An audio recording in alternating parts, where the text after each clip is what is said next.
Hello there. Hi guys, welcome back. It's the Spider Pals podcast. Back with another episode. I'm Addy. I'm Zach. And I'm Bman. And today we're joined by the amazing Spider Clem.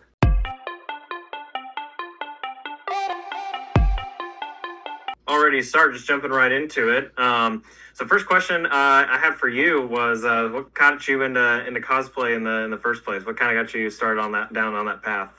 I've always liked making stuff. Like my parents would always encourage me, hey, if you want to get this toy or costume, you try making it first, just to reinforce that creativity. And I think what really got me into making costumes, full committing to it, was seeing the Spider-Man cartoons, and especially in TASM 1, seeing Peter make his costume. I was like, you know what, I want to do that. I think I could do that. And so I learned how to sew and all the stuff on puffy painting and all that stuff. And yeah, that's kind of how I got here. A lot of trial and error, but yeah, there's always been creativity in my family, and yeah, I just wanted to have the authentic Peter Parker experience, just making stuff from scratch. Yeah, that's awesome, dude. Yeah, no, it's always a great time, especially if you can get your family involved, family roots, having that extra creativity kind of poured in there. Plus the encouragement from your parents as well. And I'm sure that was huge, kind of encouraging to make stuff which I think is super awesome. We'll get back to more questions about making suits and stuff in a minute. Another question I had here that I like to ask is, what's your favorite Spider-Man movie? Let's just hear what's your favorite. First, that really just got me back into the comics and getting into the lore. I think that's probably my favorite movie of all time. But yeah, my favorite live action is definitely Spider-Man 2. That movie is just so personal to me. And especially growing up, I appreciate it more as each year goes by. Because I start to relate to Peter more. I'm I'm going through financial stuff and relationship issues. And so it's great. It represents everything that makes the character so special and why everybody loves Spider-Man and see themselves in them. And so it's great. That's definitely that. That's awesome. Yeah, no. Peter Parker, Spider-Man, so relatable. Absolutely fantastic. Spider-Man 2 is a great one. It is up there on my list as well. It's definitely in the top 5 for sure. What was your favorite suit, just in general? It used to be the Amazing Spider-Man 2 suit, but then the Brand New Day photos came out, and I was like, dang, bro. Yep. Yeah. What about you guys? What were your guys' favorite suits? So I know Zach's gonna hate me for this one, but I grew up with an entirely different Spider-Man. So I grew up with the Tom Holland one because I didn't know the other ones existed.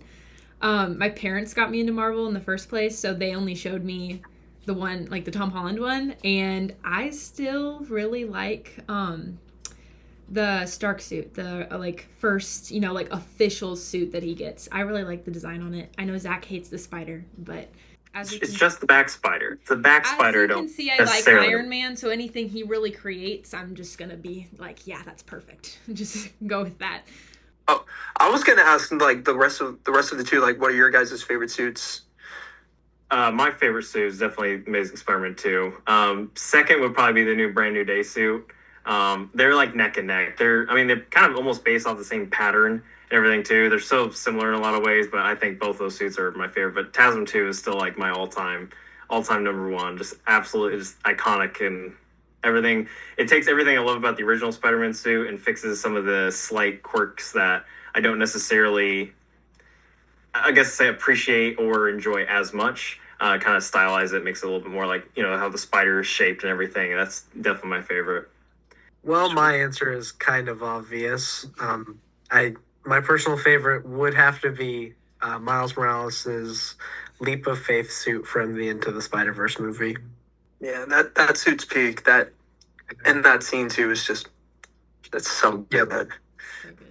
Before we get into the quote unquote meat and potatoes of the episode, making suits and stuff, Addy and Brave, did you guys have any questions you want to ask him specifically before we get into that? My question was, what was your reaction when you saw Zach at the Comic-Con? Because your guys' suits were identical. I think I went up to you thinking you were Zach at one point and had to turn around and find Zach because you guys looked so similar. So what was your reaction seeing someone with a suit that was like very similar to yours? It was very cool. It was great seeing like another person in a TASM 2 suit, and especially like a really good quality, with like glossy lenses, a great suit pattern, and I noticed he even has like a similar backpack to the one Andrew had in some of the TASM movies, and so it was really cool. And I haven't really seen a lot of TASM 2 cosplays in person much. I know there's a ton online, but in person and seeing like that good quality of a suit is was just really cool. It was so cool. Well, I think the only topic left unsaid would be what has been your favorite experience cosplaying? Like, was there a birthday party you went to that was just extra special or something like that? I haven't really done birthday parties, but just like being like whenever the kids would go like, "Oh my gosh, it's Spider-Man." And like just being like sort of like the big brother that I never had, cuz like that was Spider-Man to me growing up. Like he's the cool, funny big brother, but also like has like good examples and good morals. So, and especially doing like this one photo shoot, I was doing graduation pictures and they let me wear a Spider-Man suit during that. And so we were doing it in a park, and a bunch of kids were like, "Spider-Man, what are you doing here?" And it was just it was very wholesome. It was great. It's very fulfilling. Yeah, when you wear the costume, it's kind of like the whole with great power comes great responsibility. You are representing the character. You represent his values and morals, and so you gotta, and that those kids will remember that for the rest of their lives, seeing Spider-Man in like a random place or even at like a Taco Bell. That could they'll remember that. So you want to have like a good representation of the character. Yeah. Awesome. Yeah, Brave, that was a great question. You gave a great answer there, man. That was yeah, no, I completely agree with you there. The kids is kind of the main reason why I do this as well. You know, seeing their reaction, just how genuinely excited they are to see the character that they love so much in real life. And just the random interactions you get, at a park at a Taco Bell or something like that, or even at the convention, just getting to interact with all the kids there. It's a great answer. It's exactly what I absolutely love about doing this as well. All right, so kind of yeah, the main topic that I was wanting to ask you about specifically is when I saw your Amazing Spider-Man 2 suit, man, at the con, I thought it was perfect. I loved every aspect of it, the colors you chose for it, the way the pattern was sewn, the puff paint or however you got the raised webbing, the shell and the lenses.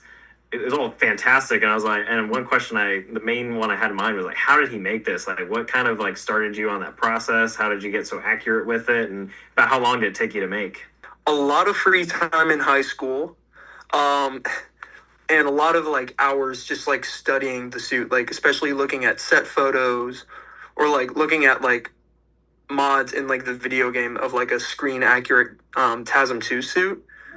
And I would always like seeing like different set photos, and I would always like make different versions of like the patterns, because like what I would do is I would trace like pre-made Spider-Man suits or just regular clothes onto paper so I can make like the templates, and I made like different versions of them, like constantly updating them to make them more accurate. I did it, and I think actually like getting the materials like the fabrics, puff paint, making like the templates and stuff.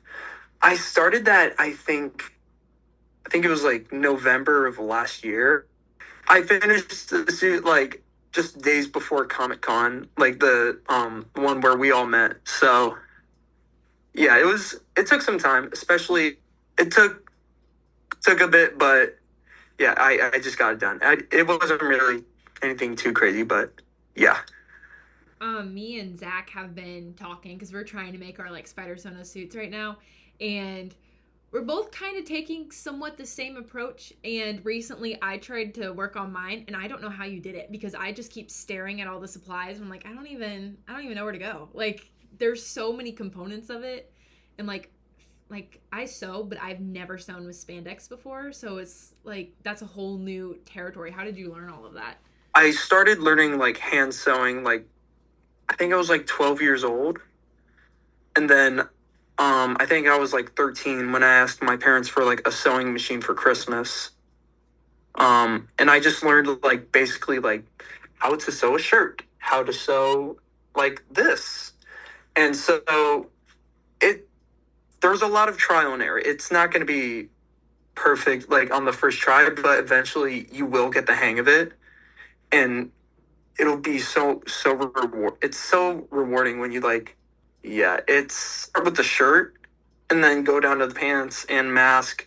I usually start with the mask because like that's the fun part, of any Spider-Man suit for me at least. But yeah, the mask and the shirt are your like main components. Like that's the first thing like people notice on a suit.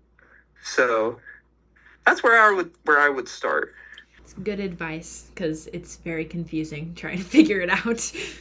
Yeah, and I'm sure as well, like getting started with the mask and the kind of the key points of the suit that you were talking about. I think it's really important because like if you start on those first, you're like kind of fresh out of the gate. That's the you're kind of fresh and new to the process, so you're gonna like want to focus and give it a little bit more attention and detail than you might otherwise would as you're further down the project and kind of either rushing or maybe will burn out a little bit to get it done. So I do think it's a really good idea to start with kind of those aspects that you brought up. What is the kind of pattern that you use for like the mask and the gloves itself? Did you kind of look those up online somewhere? Did you like see any other Spider-Man cosplayers give out templates or anything, or do you just kind of do those yourself? I kind of made those from scratch. I would just take like what I said earlier. I would take like pre-made like Spider-Man suits, like a spandex bodysuit, or any like skin tight clothing that I had, and just trace it onto paper, and try to look at it like suit patterns online, like just the pictures of them, and use them as like a reference guide to like how like the webbing works around the body. So, yeah. Yeah, no, that's awesome. That's great. Yeah, you're kind of operating on a whole nother level there. I like this, like designing all the templates and stuff from scratch as well. I kind of just from like eyeballing and stuff. That's pretty awesome. That's cool. Yeah, no. So what would you say are like the hardest parts of making the suit specifically? Like any specific like part of it, like the torso design or the puff painting for the webs or the spider logos? What would you say is the hardest? The hardest part of a suit is sewing the gloves. The gloves are a nightmare. Absolute.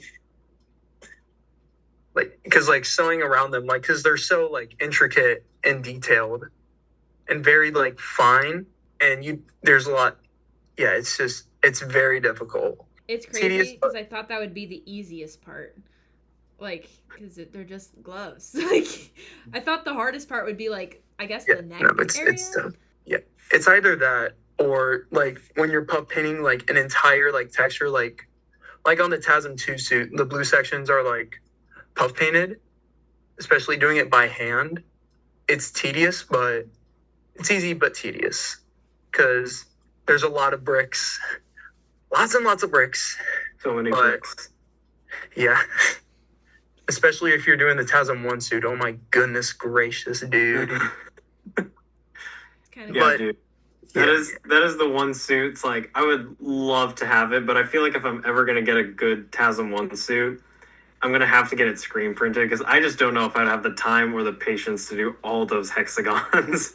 I don't know how people do that. They probably have had like therapy after that. I'm not sure. I want to give them a hug. Like whenever I see someone like, yes, I puff painted an entire TASM 1 suit, I just want to give them a hug. So when you're kind of starting your whole process of like making the suit and everything, do you start kind of with, all the like one color specifically, like cutting out all like the pieces and the fabric for it, or do you just kind of like go like section by section, like you start at the top and then move to the bottom, or kind of vice versa? You always start off with like cutting out all the pieces for like a single color. Like that's like the first thing I would always do is like I get like the key fabrics, like the red fabrics and blue fabrics. First thing I do, I cut out all the pieces.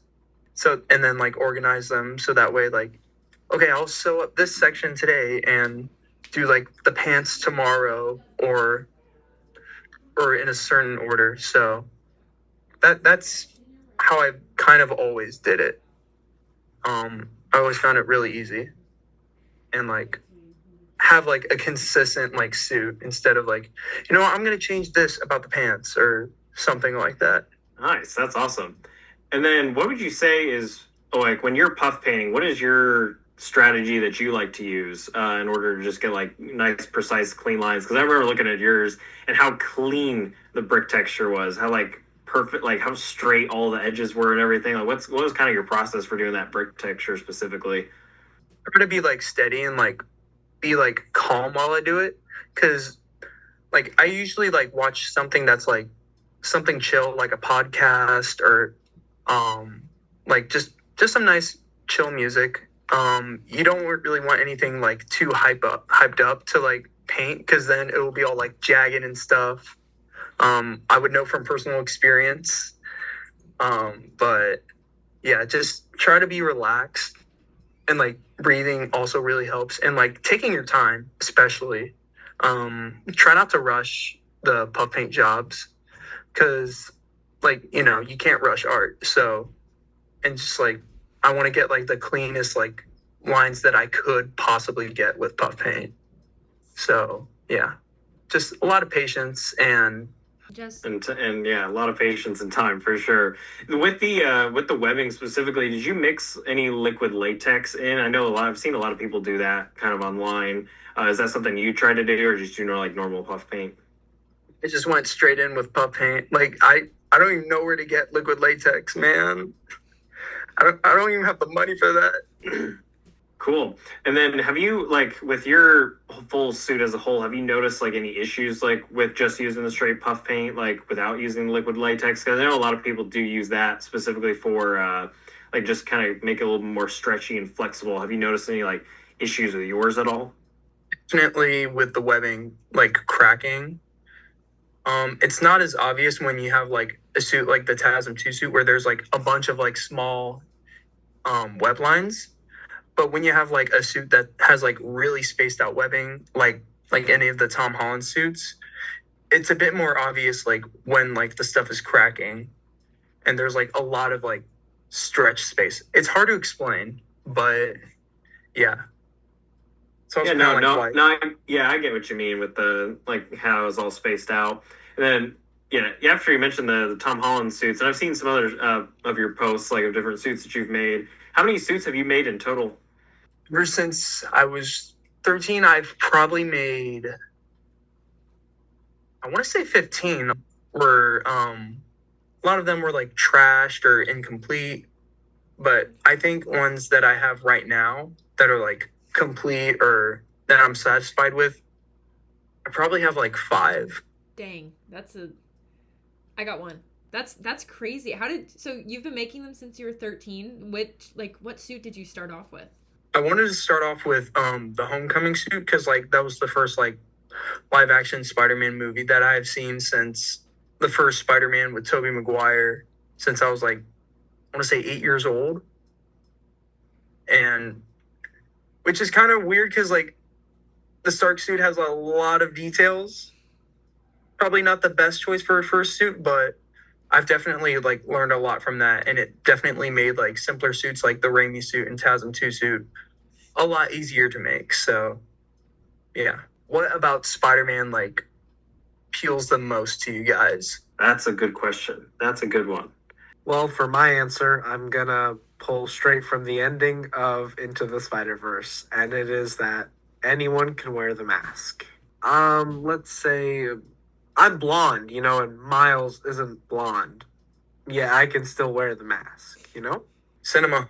Cinema at its finest. Yeah. Gosh, I would probably say the awkwardness of it, like Peter Parker specifically, just because like I was extremely awkward growing up, and I like didn't have. I mean, like the only superheroes I really grew up with was like Black Widow, and she's like the most confident. She knows what she's doing, and like Tony Stark, and he's like rich and a billionaire, and then Peter Parker and Spider-Man come along, and it's like I appreciate that he, he wants to help and he doesn't necessarily ask for anything in return. I think that's a quality that a lot of people lack nowadays. And seeing a hero with that growing up, like, was kind of a good role model. Cinema. Yes. So Peter Parker, Spider-Man, my all-time favorite character of just all cinema, every theme. Like, number one, I'm a big Star Wars guy, and he tops every single character in there. Just from the, the hope that he inspires, the hero he is. Every movie, comic book he's at the core, he's the same. So that, kind of continuous cycle of his journey and his story, it's just great to see the consistency across the board, but each version brings something different, which I love. So he's extremely relatable. So many people can connect with him on so many different areas where it comes to, like you mentioned before in the beginning of this episode, financial responsibilities, financial issues, relationship issues, the responsibilities with that, the core message, with great power comes great responsibility. I think it's really inspiring, just to, even every average person like us, can take that to heart, and we can implement that into our own lives and affect and, be heroes and good people and support and serve others around us. I think is great. And then also, just what he means to kids as well. I mean, I've always loved kids, and it's one of my favorite things to do is just make them happy, and get to see these characters that they love so much and have grown up with or learned about or watched TV shows of, or if they read the comics, and just the sense of community it brings as well with other Spider-Man cosplayers. He is a symbol, and I think he's probably the number one superhero to so many people, and with that, he's extremely popular. It brings a lot of people together, and where everyone's able to share different likes and dislikes about his character, likes and dislikes about the suits, the movies, all that. Just overall, he's the best. One of the best comic book characters, best movie characters I've seen, and just how much I relate to him on a personal level, because pretty much everything he's gone through, I've gone through to some extent or another, whether it be loss or relationship issues, financial issues, the feeling of responsibility, the need to protect and help others. It's always been a part of me as well. So he's just super relatable in that way. So that'd probably be my super long-winded answer. I think we're all relatively the same age, I believe. I think the whole with great power comes great responsibility is also a really big part of growing up too, because I just turned 18, and the amount of responsibility you gain with also turning 18, you have so many more things you can do. Having the responsibility to balance that out. I think Peter Parker going through relationship struggles, and he's kind of right at that stage of life where it's you're kind of just getting out of high school and you really don't know what to do with your life, and sometimes it feels even if you're not Spider-Man at night, it can feel like you have two different versions of you that you kind of have to balance out, the high school version and then the version you want to become, that kind of thing. That's a good addition. But what about you, man? I would like to send that question to you, because I'd be curious to hear your answer on that. I'd say the first part would be probably his personality. I have ADHD, and I very much relate to him, especially Andrew's Peter, where he's he's just a chaotic idiot, and I relate to that heavily. Always joking around, but he's also in his quiet time, he's just very quiet, and in his private time, and also wants to take his time with the people that he loves, and also just kind of what you guys said, the stuff that he goes through, we go through the same things, especially since I started college recently, and having all this free time, and being away from my parents, and all the things that I could do. I could stay up all night and party and socialize and do whatever, but still we have responsibilities that we have to do, and balancing social lives with work, homework. That's what makes the character so special, is that he's just a guy. He's just you. He's you, and me. He is everyone's. So yeah, that's kind of why the character is so great to me. Yeah, no, that was a fantastic answer, man. Yeah, and it's like, dude, we could do like a Spider-Man like scene montage with your voiceover there. That'd be perfect. It'd be like That was great. Like perfect. Like Perfect. Yeah. Cinema. Cinema. Well, hey, since we have a little extra time as well, I'm all curious as well. Like, what's your favorite rendition of Spider-Man? Whether it's from the movies, the comics, the video games. Just like, what's your favorite version of his character? Definitely Spectacular Spider-Man. That has always for me been the definitive like Spider-Man to me. Like to me, Josh Keaton, like the voice of Spectacular Spider-Man, is kind of like Kevin Conroy with Batman. Like he's just like he's the voice that I hear whenever I read the comics.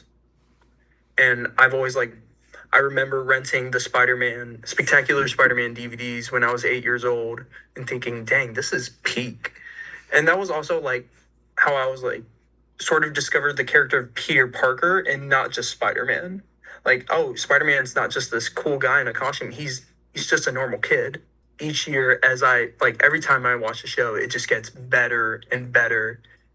And seeing the character evolve from like this shy kid to a chill dude is very relatable for me as well, because like I sort of like went through like a similar thing. To me, Spectacular Spider-Man is like my favorite personal of all time. Yeah, no, that's a great answer. Yeah, no, he's pretty cool. I haven't watched like the full show, but I've definitely watched like a lot of scenes and different episodes from it. And he is, yeah, his voice is very iconic to the character. I would agree. One of the more iconic ones out of all of them, I would say, from all the different like animated shows as well. What is your? I'm a just random question that came to my mind. What's your favorite Spider-Man villain? Like, what's the one that you enjoy the most? For me, the obvious character is Green Goblin. You know, he's kind of like the Joker to his Spider-Man to Spider-Man. But lately, I've been loving Mysterio just because he's just a theater kid, and I love it. And his design is great. I love how goofy it is. Mysterio is a good villain. Back when From Home came out, I think I watched that movie like 21 times within a week. I just loved the whole like idea of it, I guess, because like he was a really good villain, but like tactical wise, I guess he didn't have like that many fighting skills, or like it was just all tricks, and it kind of reminded me of Loki, just like a tech version of it. But Mysterio definitely, I feel like, could have been a bigger villain, but I think Marvel did a really good job like inserting him into the MCU. And they got my glorious king, Jake Gyllenhaal, to play him. Let's go. Him and Tom Holland had a lot of fun doing that. Especially seeing all like the press tour footage of him and Jake Gyllenhaal just like messing around with each other is so funny. I agree, dude. It's hilarious to watch. They had really good chemistry as characters. Like they were able to work together very well. Especially the video where Tom is like, I'm not scared of anything. Not really. And then Jake Gyllenhaal just like does like a quick jump scare and Tom like almost punches him. That, and then the dolphin one where they're doing like the impersonations and Tom's like trying to sound like a dolphin and he's like, what is happening right now? Like when they were trying to do the impressions. That clip is also hilarious of them. I love that clip so much. One of my favorite clips from them is when you were talking about going to the gym.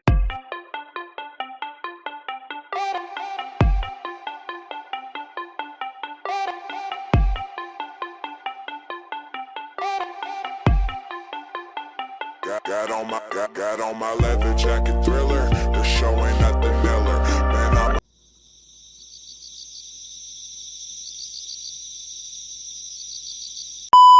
What was the last thing you heard?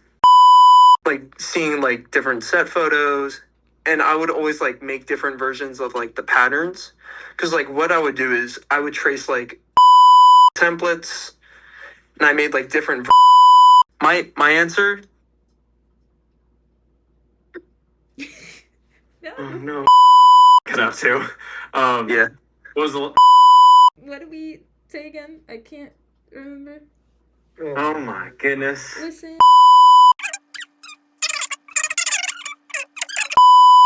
I'm just gonna like cut that back there. Hi. Hi, Ben.